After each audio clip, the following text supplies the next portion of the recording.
Welcome back to the Daily Dose. We're checking to see if you're human. My name's Robert. That's my Aunt Linda. That's my dear friend Susan. At the end of the last episode, we were talking about the human connection in storytelling and how we bring out the best in each other in times of need.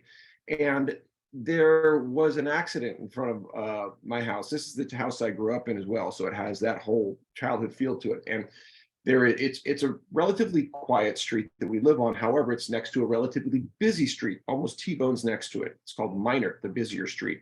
And there is traffic there sometimes. And a younger man, and I think a teen, got into an accident with a woman who appeared to be in her 30s. And I was in the backyard and I just heard the horrible screech of the tires that you almost anticipate. You're like, ooh, ooh, miss, and they didn't. Crunch, that metal. That's such a specific sound. Yeah. It's so known. If you've heard it once, you know it every time. It's traumatic to hear. And I immediately just dropped my shovel. I was gardening in the backyard, ran to the front yard.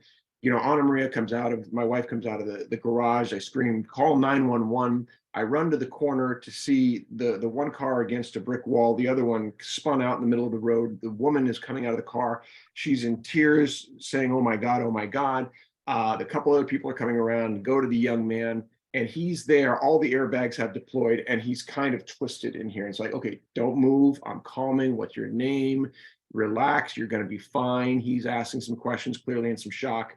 Go to the woman, try to get her to calm down and see if I can get her to sit down. As it turns out, the EMTs, police come really quickly, did a wonderful job. There was a dog in the car with the young man, a little Pomeranian, who went flying, hit the windshield, had a bloody little face. And my son, who has this incredible heart for animals, he took the dog and held it, and it was bleeding and in shock. And the police officer was so sweet. The lead police officer said, it was a little warm, said, I want you to come sit in the police car in the air conditioning with the car. And he sat there in the police car, just holding the dog. The mother and daughter of the teen show up. They're in tears and hysterical. And, they take the dog. They see that the boy, who's been now lying on the ground, he's in a neck brace, not sure.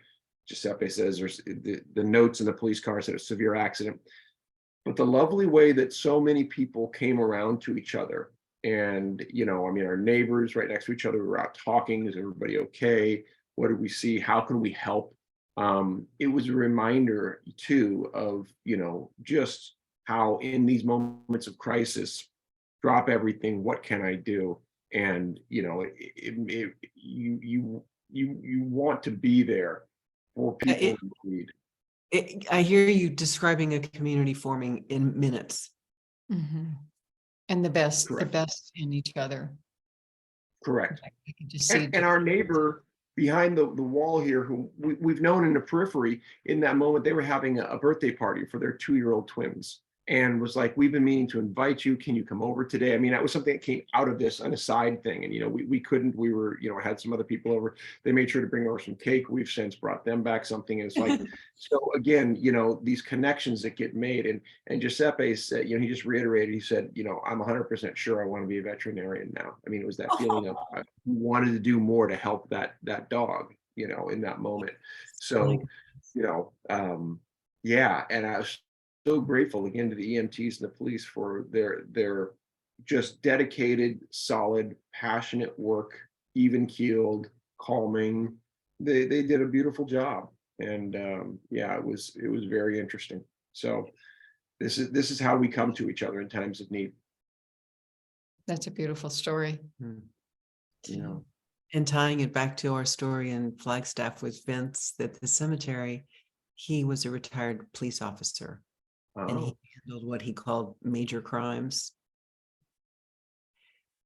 All of the really he solved tough murders. Ones. Yeah, he was a detective, and that showed up in his very much to find Grandpa. Yeah, I said to him, "You're like a dog with a bone," and he said, "That's what they called me." At work. But I'm sure as hard as his past work was, just the man that he is, he was doing it for the families. He had a greater vision. Yeah, to be a seeker, to be a service person, to recognize that opportunity to heal others, right? Because we're all in that place of what happened. And if any of us can provide clues to what happened, that gives us the ability, going back to what we said earlier, to rewrite the ending in a way that we can have peace, that we can hold in a positive way.